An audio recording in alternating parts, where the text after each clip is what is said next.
Welcome to Pallavi TV. మనం చూస్తున్నాం కదా, నిజామాబాద్లో షేక్ రియాజ్ అనే రౌడీ షీటర్ను పోలీసులు ఎన్కౌంటర్ చేశారు. ఆ పోలీసుల ఎన్కౌంటర్లో రౌడీ షీటర్ చనిపోయారు. దీనిపై కొద్దిసేపటి క్రితమే DGP, Telangana director general of police ఎవరైతే ఉన్నారో శ్రీధర్ రెడ్డి దీనిపై స్పందించారు. ఆ ఎన్కౌంటర్ ఏ సందర్భంలో చేయాల్సి వచ్చిందో ఆయన వివరణ ఇచ్చారు. ఆయన ఒక ప్రకటన కూడా రిలీజ్ చేశారు. ఏమన్నారంటే, వ్యక్తి ఎవరైతే షేక్ రియాజ్ ఉన్నాడో, షేక్ రియాజ్ తప్పించుకునే ప్రయత్నంలో గన్ను తీసుకున్నాడు.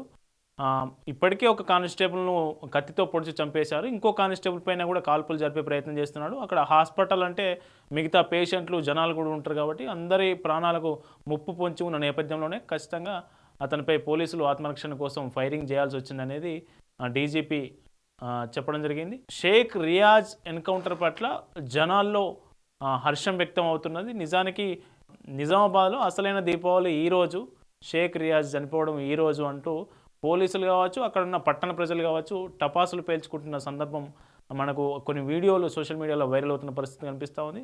అట్లాగే చనిపోయిన పోలీస్ కుటుంబానికి డీజీపీగా శ్రీధర్ రెడ్డి తన మార్కు మరొకసారి చూపించారు. చనిపోయిన పోలీస్ కుటుంబానికి ₹1,00,00,000 పరిహారం ప్రకటించారు. అట్లాగే అతనికి జాబ్ పరంగా, కానిస్టేబుల్ ఉద్యోగం పరంగా ఎట్లాంటి బెనిఫిట్స్ రావాలో ఆ బెనిఫిట్స్ కూడా అందజేస్తామని చెప్పారు.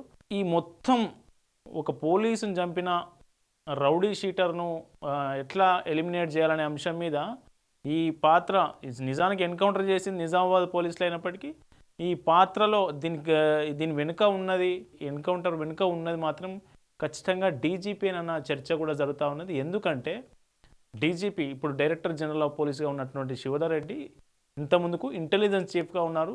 అట్లాగే ఎస్ఐబిలో పనిచేశారు, ఎస్ఐబి చీఫ్గా ఉన్నారు.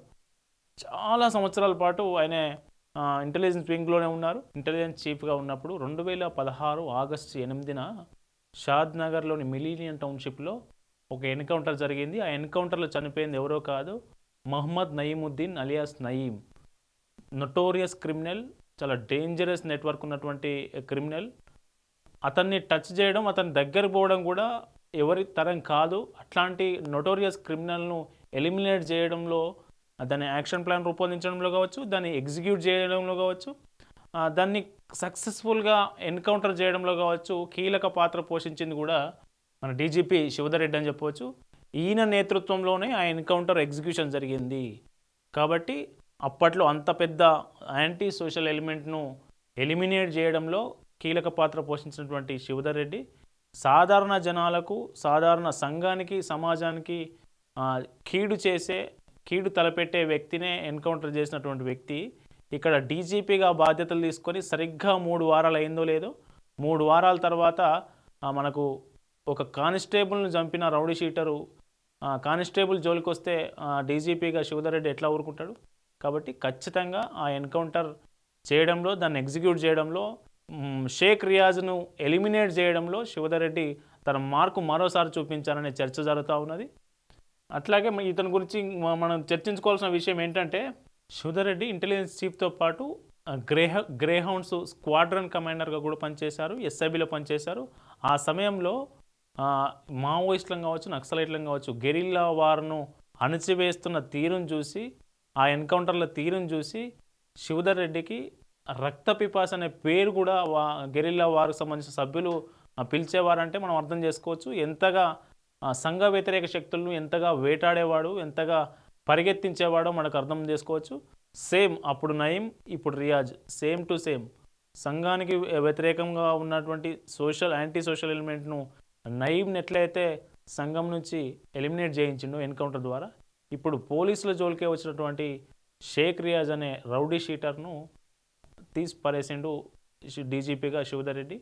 తన మార్కును మరోసారి చూపించాడనే చర్చ జరుగుతూ ఉంది సోషల్ మీడియాలో కావచ్చు, మిగతా ఏ ప్లాట్ఫామ్లో చూసినా. ఇప్పుడు డీజీపీని కీర్తిస్తున్న మనకు పోస్టులు ఎక్కువగా కనిపిస్తూ ఉన్నాయి.